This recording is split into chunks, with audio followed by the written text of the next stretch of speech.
I'm not mad at God. I've not turned my back on the God I was raised to believe in. I have just come to the conclusion that the contradictions are too many and too consequential to ignore. One episode of This American Life addressed things people believed much longer than they should have. One segment was about a woman who said she was with a group of people, and as the conversation evolved, she referred to unicorns in a way that made it clear she believed in them. The group immediately let her know she was crazy. But in her defense, I would say she took circumstantial evidence and came to an incorrect conclusion. There are horses, and there are animals that have horns growing out of their heads, and some in the shape of unicorns. But with no evidence at all, billions of people have believed in an unseen, unheard, uncommunicative being who watches us all the time. I think this falls into the theme of that episode. I think that the creation theory is part of a philosophy of ignorance. When I say ignorance, I mean that people who wrote and rewrote the story had no idea how things worked. The earth has been dated, and the universe and explanations for the universe have been discovered. Understanding nature and the sciences has made the myth of creation a story with no credibility, but with some entertainment value for some people.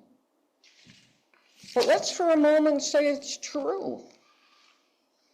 If Adam and Eve were the first pancakes, why in the thousands of years since then hasn't God figured out how to create us without a myriad of physical and mental problems, both minor and significant? In 1962, between my two daughters, I had two premature infants. Neither one survived. When John was born at 33 weeks, I was told God's will. It's God's will.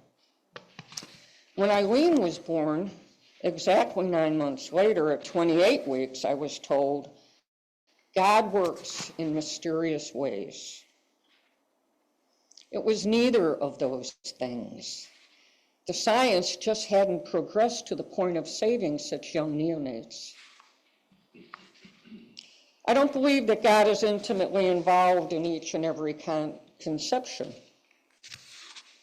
What sort of God decides that this woman or girl must be raped in order for her egg to be fertilized by her rapist's sperm? What kind of loving father does that? Pregnancy is a biological consequence of a physical activity. Sometimes the circumstances are wonderful. Sometimes they're horrific, but they're not supernatural. I don't deny that people get comfort through praying. In times of sorrow or pain or worry, some people pray to get through.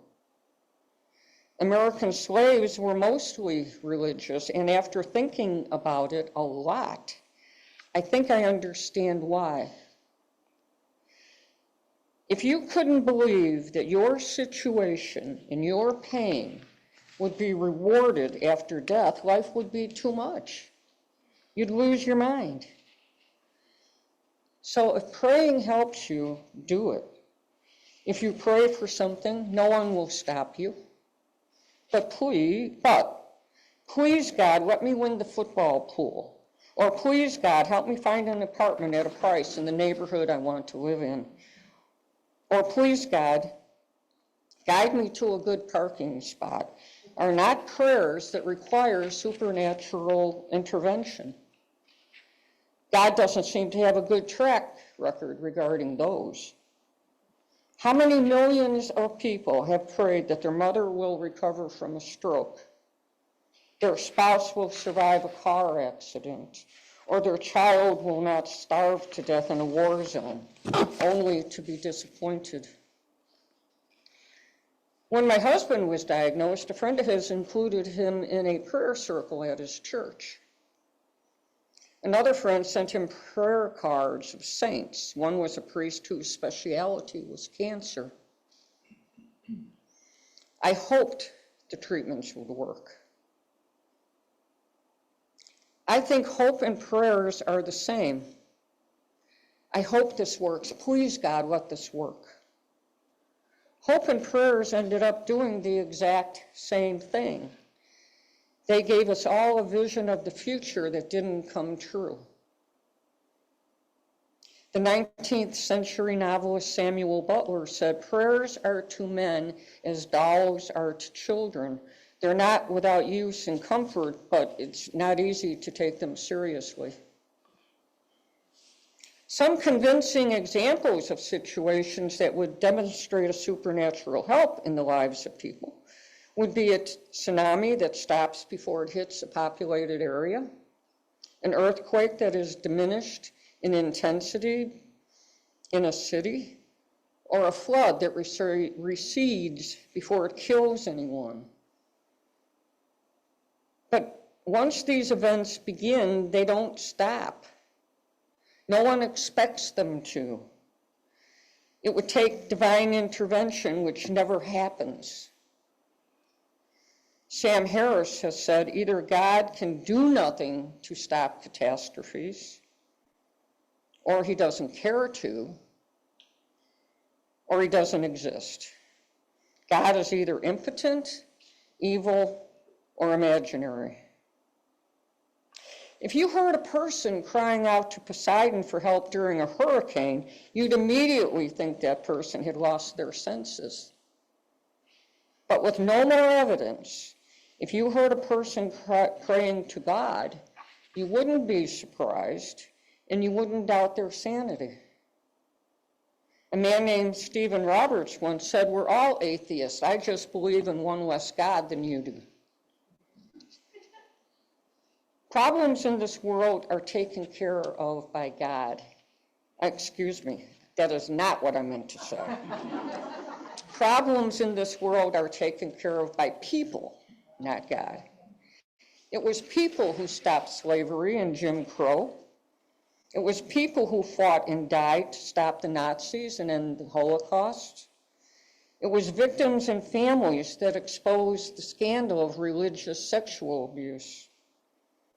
It's humans who help in emergencies, catch and punish criminals, develop cures for diseases, and devices that allow patients to have beating hearts and artificial limbs. I heard something recently that let me look at this from a different point of view.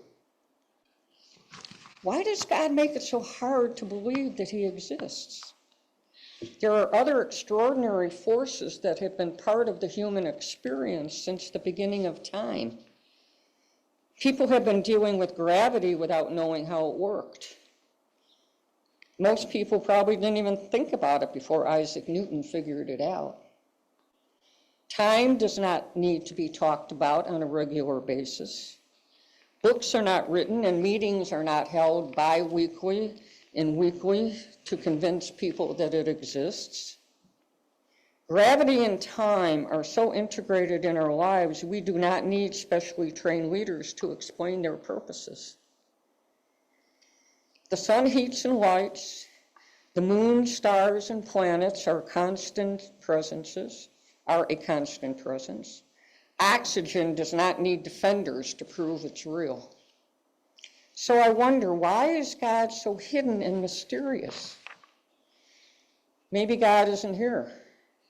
The invisible and the non-existent look very much alike. Why do people still make excuses for a God who never shows up when you need him? How long would they tolerate such behavior in another person? People seem to think he helps them find their keys, helps their granddaughter win a spelling bee, helps them get to the next gas station before they run out of gas. But helping a returning veteran regrow a limb, not so much. It wouldn't be hard for God to use supernatural powers to do such a thing, so why not? Why not reveal himself in such a way that there would be no doubt anywhere on the planet? Why not be as ubiquitous and clear and convincing as gravity and time? People do not need God to behave. You can look around this room and see people who act fairly and kindly and generously because that's what they do, day in and day out. I doubt if they do what they do only after thinking how it will affect their afterlife.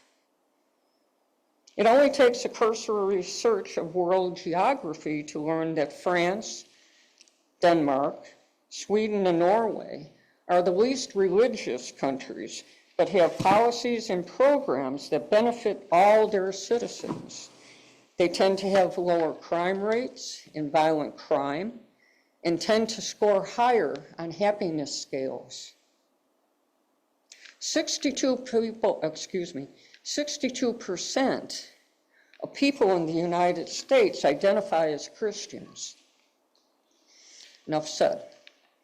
In my opinion, the Reverend Marion Buddy, the American Episcopal Prelate, who is the Bishop of Washington, D.C., is one of the bravest people in the United States today. At the inaugural church service, she spoke to the greediest people on earth. She asked the president to be merciful to the neediest and said that the majority of immigrants are not criminals. She spoke in a calm, measured tone. It was clear that she supports social justice, racial and LGBTQ equality, and kindness to all. She was immediately attacked by Christians who say they know what God wants. She received death threats. In 2018, she helped the family of Matthew Shepard. Matthew was a young gay man who was kidnapped and brutally murdered in 1998. Because of fears his ashes would be desecrated, his family had not been able to put him to rest. Reverend Buddy offered to give him a place in the National Cathedral. Both of these actions were kind and dangerous. Neither was supernatural. Reverend Buddy believes in God. I believe in Reverend Buddy. And I hope that someday I can do something as brave and kind because it is the right, humane thing to do.